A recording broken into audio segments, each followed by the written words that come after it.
Right now, though, we're talking about a trial nearly 3 years in the making now. Rust actor and producer Alec Baldwin will face the Santa Fe judge and jury this week on one count of involuntary manslaughter. And of course, that is for the death of the film's cinematographer, Halyna Hutchins.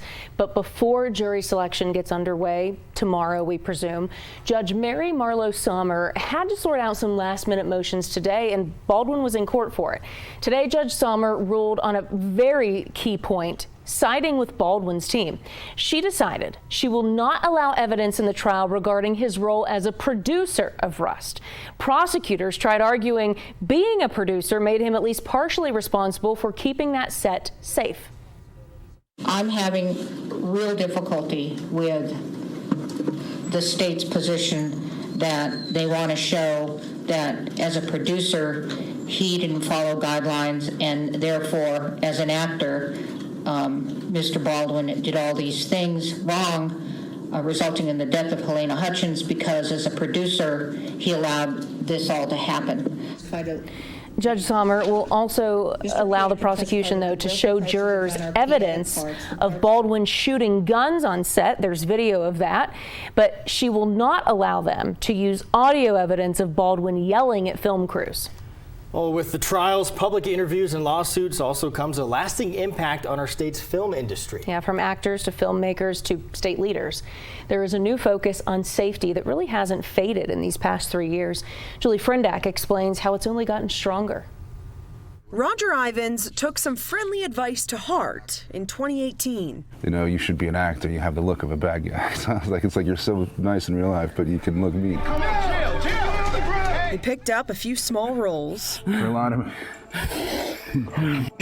landed an agent and manager, and moved to New Mexico in 2020 for a role in Stranger Things. Where do you think you're going, Doc? I'm in season 4, episode 8. I'm the helicopter sniper.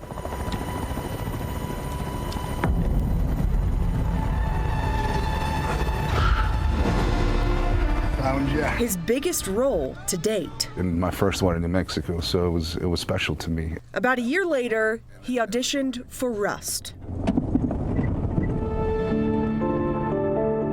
Today, he has mixed feelings about not getting that part.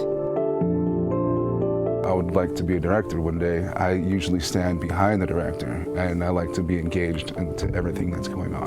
Definitely was alarming to me at the time that, I could have very well been a part of that. Ivins says he's felt the effects of Rust on every set he's been a part of since. They even talk about Rust, we needed to learn from past mistakes in the film industry. This is heavenly for me right here. Ivins most recently landed a role in Kevin Costner's New Horizon, an American Saga movie series. What's up, y'all? He says that production stayed away from real guns. The chamber of every rifle is welded shut, so there's absolutely no way that any projectile can come from there. But at the same time, we still did all those safety checks. Not even using dummy rounds out of a real weapon, but actually using fake weapons altogether. State Senator Jeff Steinborn is the president of Film Las Cruces, the economic development organization for film in Doña Ana County and southern New Mexico communities. I started it as a legislator after seeing the success of the film industry in northern New Mexico and wanted to try to foster that success and those opportunities in my community. His community saw the immediate and long-term impact of the Rust shooting. The city had 2 action movies planned with Bruce Willis and Mel Gibson shortly after the 2021 shooting. We adapted quickly, and I think we learned from it for sure, everyone involved in the film industry. Steinborn says there hasn't been conversations in the legislature about film set safety, and he questions whether there needs to be. Weapons and rounds have been used safely on literally thousands of movies, and I think the union has a very good safety record. And this one incident had a horrible, devastating result, but it doesn't necessarily mean that there's insufficient rules.